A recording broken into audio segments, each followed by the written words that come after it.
Animals and their plural forms. Beginner English Part 2. Penguin.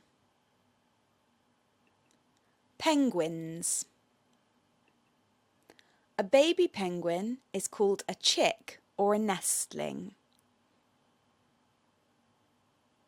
Deer.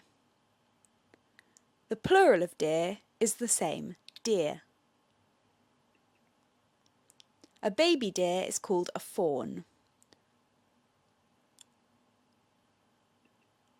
Bear.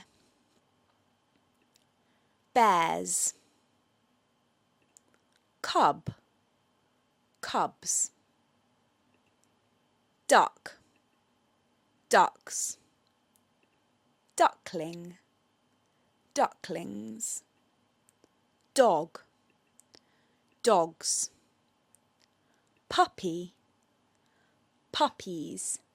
Notice that the plural of puppy is puppies, spelt I-E-S. Quite often in English, nouns ending in Y end in I-E-S in their plural form.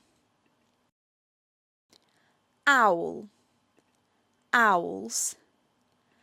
Owlet. Owlets. Rabbit. Rabbits. The informal word for a rabbit is a bunny, so they actually mean the same thing. Bunnies also ends in I-E-S. Kitten. Kittens. A baby rabbit is called a kitten, just like a cat. Lion. Lions. Cub. Cubs.